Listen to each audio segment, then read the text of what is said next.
Zone at Alamance Regional Medical Center. My name is Janée. I'm the fitness coordinator.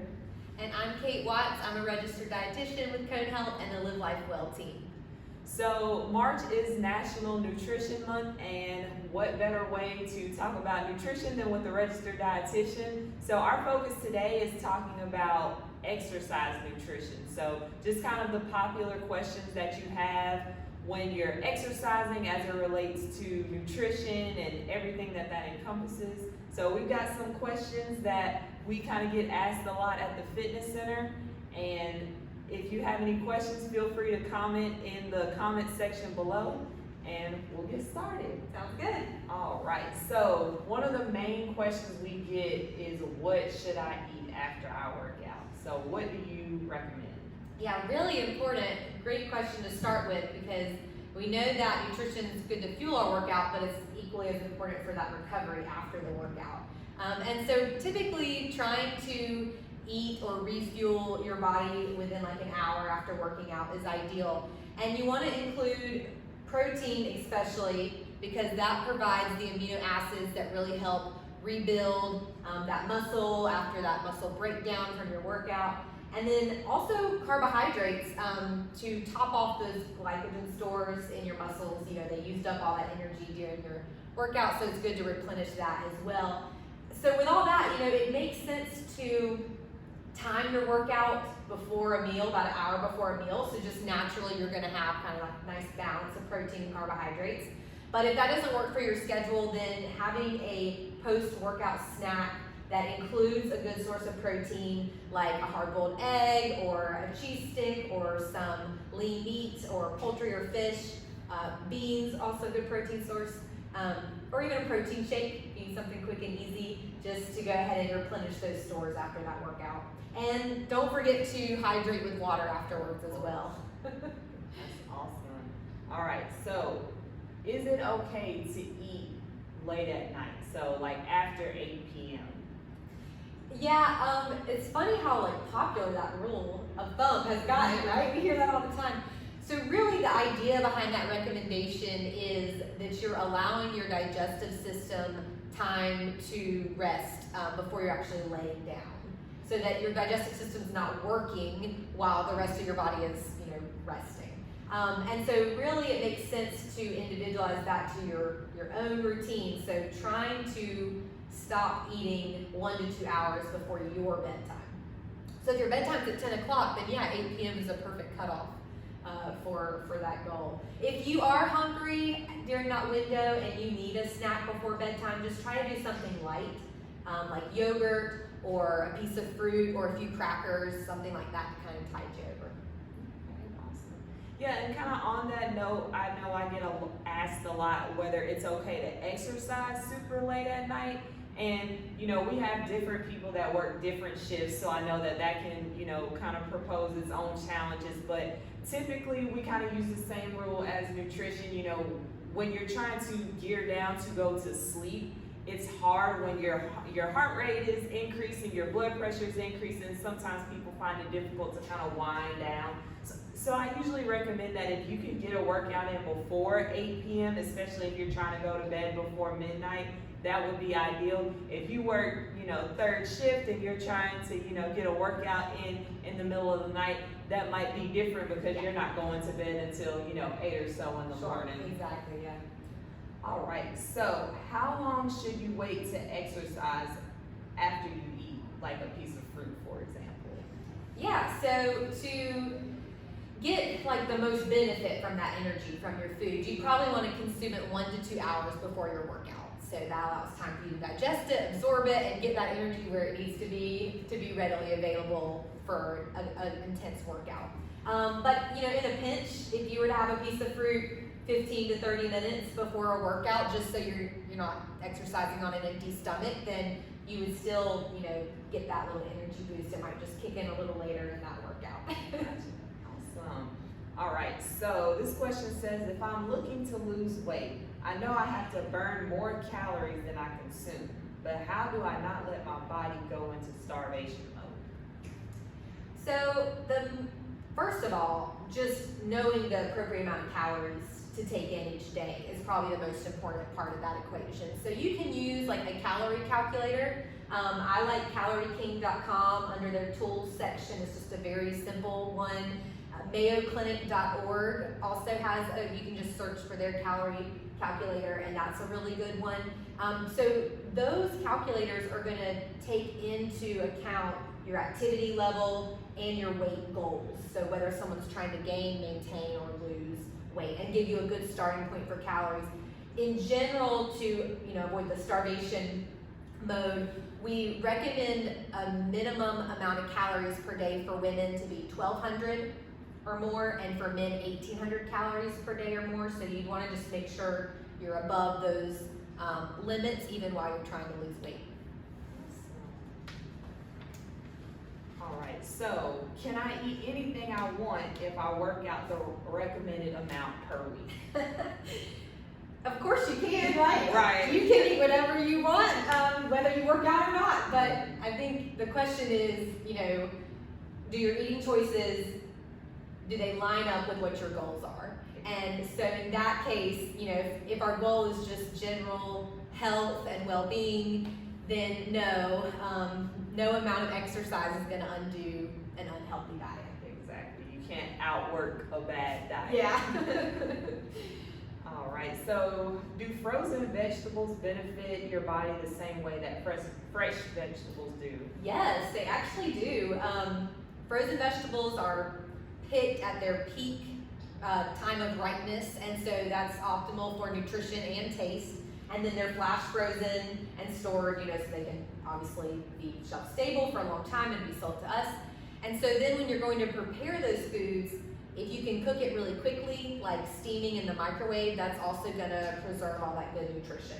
So it's actually like such a good choice too when there's not that many foods in season, because these are technically like foods in season. They've just been frozen and then sold at a later time. So really good option actually. Yeah, that's awesome, because I know I keep a lot of frozen veggies in my freezer, and sometimes, dealing with freshness of produce at the grocery store, you let stuff go to the bag, but when it's frozen, it's not gonna go bad. It's not gonna go bad. You can just pop it on the stove or in the microwave, so that's good to know. All right, so is it damaging to my body if I do high intensity workouts on a keto diet? So definitely a two-part question for that one. Yeah, so let's just kind of talk about keto like generally for a second. When you're on a keto diet, the idea is that you're putting your body into ketosis. And when you're in that state, your body is burning fat for energy instead of your body's preferred source, which is carbohydrates. So generally our body is used to using carbohydrates for energy. And so in this state, it's still safe to work out, but when you think about the different types of exercise, your cardio or your like low to moderate intensity exercises, which we call aerobic, right? Those are going to be ideal because they really are good at fat burn. And so fat as an energy source is beneficial for that kind of workout. And so that would work well with like a keto diet. With the high intensity exercises, you're getting more into that anaerobic exercise, and your body really needs that fast acting carbohydrate energy. And on a ketogenic diet, you're really not consuming very many carbohydrates at all, and that energy source is not readily available. So during those workouts, you're probably going to tell a big difference in, it's going to feel really challenging, and you're going to definitely see an impact like on your physical performance. And so for someone that is really wanting to follow through with that keto diet, or it's worked for them, or they feel good on it, or they're having other benefits like better digestion and stuff like that, then they would either want to change their exercise plan to fit that, or if you really like, the high intensity workouts as the core of your activity plan, then you may want to consider something like a targeted keto diet where you actually have built in an ability to add in additional carbohydrates like 30 minutes to an hour before those hard workouts, just to have that carbohydrate energy on board. Awesome. All right, right, so one question that I know I hear a lot about is just supplements, and there's just all different types of supplements, and you know, people just want to know, do they need to take supplements in order to build muscle? I don't think so. I would say no. The basic equation for building muscle especially is just to have enough calories and protein on board to convert into muscle around your exercise routine.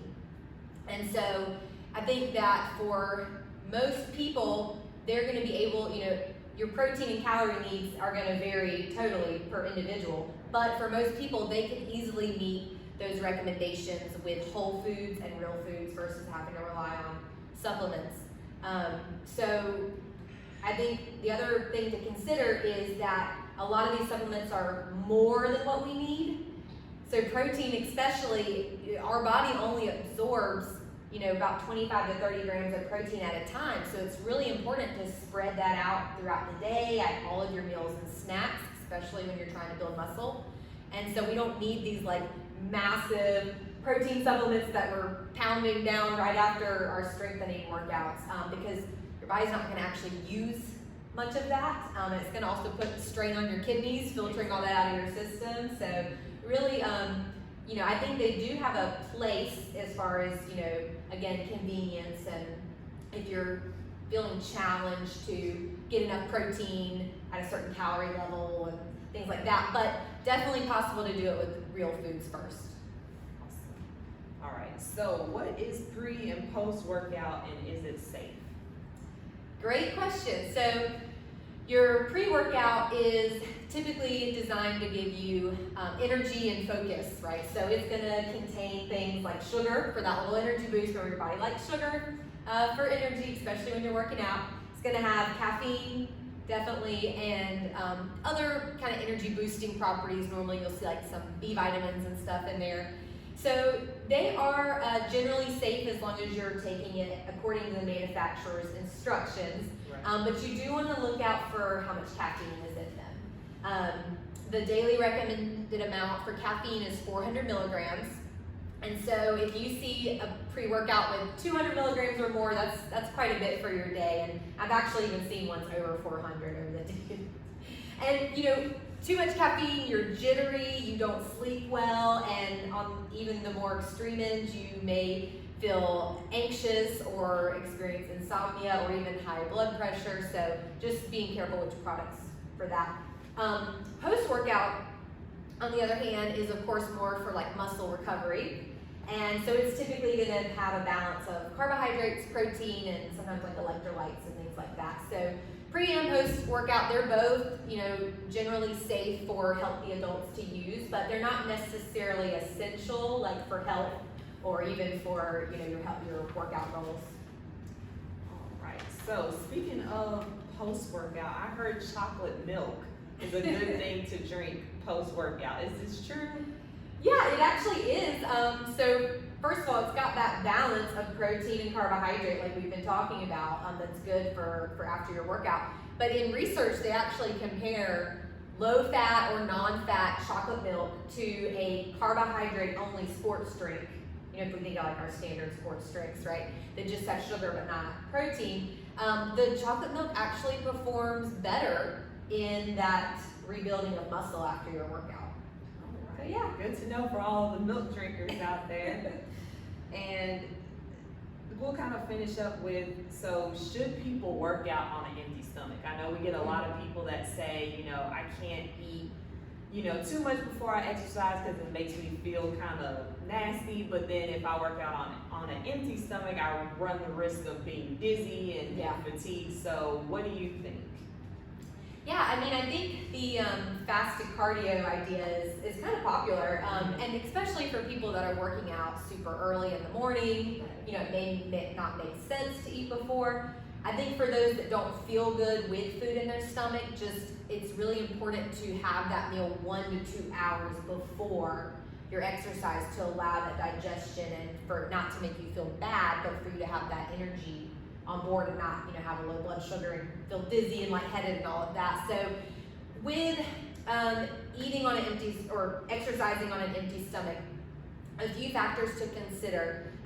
One would be that the research is really mixed on whether or not exercising on an empty stomach actually helps us burn fat better. And that's kind of one of the myths that goes with the appeal of it, right? And so the next thing would be that if you don't eat before you exercise, you may not be able to work out at the same intensity level that you would have been able to had you eaten beforehand. So you may feel tired or a little fatigued earlier on. Notice you're not as, your stamina is not as high.